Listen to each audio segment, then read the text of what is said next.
So hey guys, welcome back to our YouTube channel in blogger Kartik. New horror story time में आपका स्वागत है। और गाइस, आज जो गेस्ट आए हैं वो आए हैं मेरे पापा।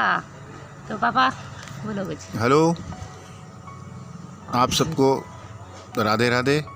और आज हम आपको अपनी एक ऐसी स्टोरी सुनाएंगे जो स्टोरी तो है लेकिन वो उसमें कुछ हॉरर भी है। क्या हॉरर है वो आपको स्टोरी में ये बहुत जो पापा की हॉरर स्टोरी टाइम है वो पापा के साथ हुई है, बहुत रियल घटना हुई है। क्यों पापा? हाँ, ये रियल घटना हुई है। तो आइए आपको जो है वो कहानी सुनाते हैं। तो आप पापा को देते हैं तो पापा अपनी हॉरर स्टोरी सुनाते हैं। अगर आप लोग को ये वाली व्लॉग वीडियो अच्छी लगी तो आप लोग ज़रूर से लाइक करना, शेयर करना।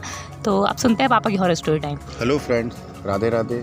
आज हम आपको हमारे साथ कुछ ऐसी घटना हुई थी। आज हम आपको जो हॉरर स्टोरी सुना रहे हैं ये लगभग बात है आज से करीब 21-22 साल पुरानी बात है। तब इतना डेवलपमेंट भी नहीं हुआ था।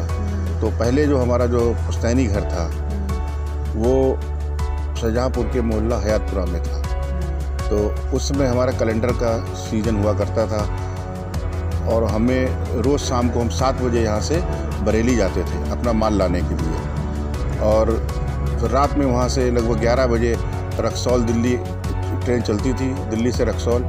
उससे 11 साढ़े 11 बजे मिलती थी हमें और रात में 1-2 बजे तक घर अपने पहुँचते थे। उस समय मेरे पास साइकिल हुआ करती थी। तो हमारा घर जो है शाहजहाँपुर के अंटा चौराहे से हनुमत धाम रोड पे है। अब तो वो रोड बहुत विकसित हो गई है। वहाँ पर जो है सड़क में स्ट्रीट लाइट भी लग गई है। आज से करीब 20-21 साल पहले वहाँ पर कुछ नहीं था, सुनसान था। वहाँ पर एक खन्नौत नदी निकलती है। शाहजहाँपुर जैसा कि मालूम है कि 2 शहरों के बीच बसा हुआ है, गर्रा और खन्नौत। तो हमारे मोहल्ले के पीछे से खन्नौत नदी निकलती थी। वहीं पे एक जगह है बंका घाट, वहाँ पर मस्जिद है। एक तरफ मस्जिद है, दूसरी तरफ कब्रिस्तान है। अब तो कब्रिस्तान की दीवारें उठ गई हैं। पहले वो वहाँ पर सड़क किनारे बिल्कुल था, ना कोई दीवार थी ना कुछ थी। एक दिन की बात है कि मैं बरेली से लगभग, हमारी ट्रेन थोड़ी लेट हो गई थी, उसका 11:05 टाइम था, लेकिन वो ट्रेन आते आते 11:30 बज गई थी।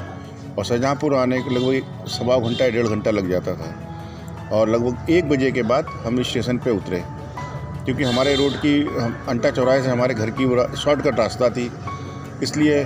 और दूर से जाने में लगभग 2 किलोमीटर बैठता था। तो हम उधर अंटा चौराहे से बिसरात रोड पे हमारी जो है जिधर शॉर्ट पड़ता है उधर साइकिल मुड़ गई। कि जाड़े के दिन थे, कोहरा भी था।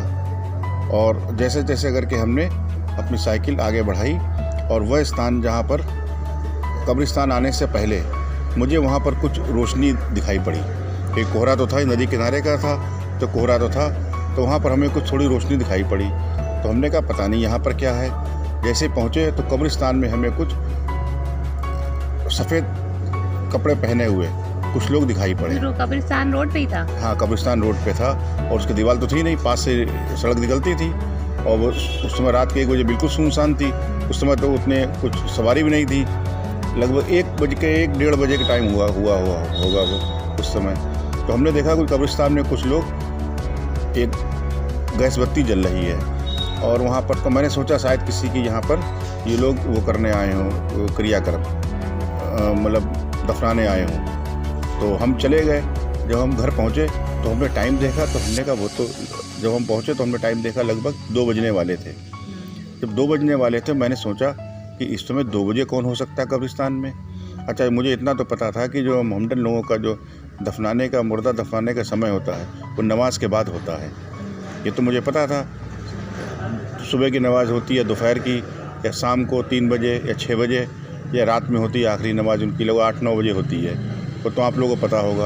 उसके बाद उनका जो होता है प्रोसेस क्रिमिनेशन का होता है, मुर्दा दफनाने का।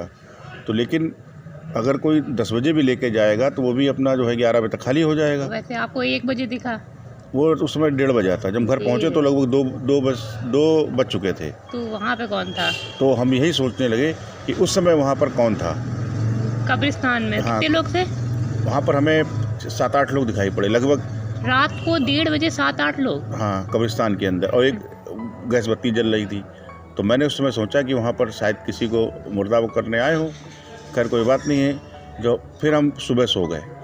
फिर हम उधर से उसी रोड से वापस गए तो मुझे बेचैनी महसूस हुई तो मैंने देखा कि वहाँ पर चलो देखें, आज यहाँ पर कब्रिस्तान के पास रुक गए, साइकिल मैंने फिर रोक दी।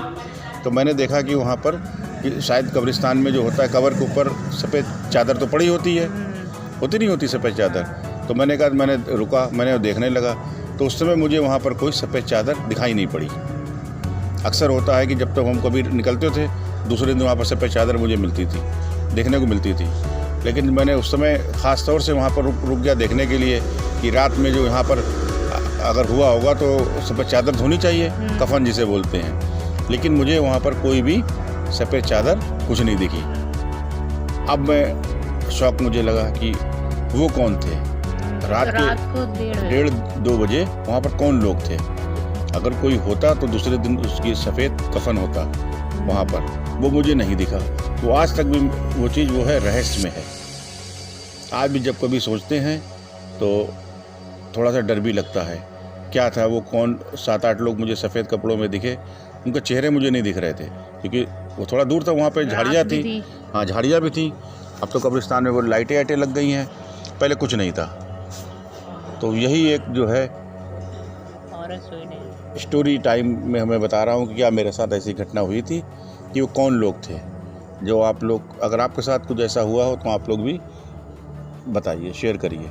तो हे गाइस, अगर आपको पापा की हॉरर स्टोरी टाइम थोड़ी सी पसंद आई होगी, तो पसंद आई हुई होगी तो आप लोग चैनल को सब्सक्राइब, वीडियो को लाइक, शेयर करना, कमेंट्स करना, बताना कैसी लगी। और मेरी इंस्टाग्राम आईडी आपको स्क्रीन पे दिख रही होगी, तो ज़रूर से फॉलो करना। और पापा कुछ बोलोगे?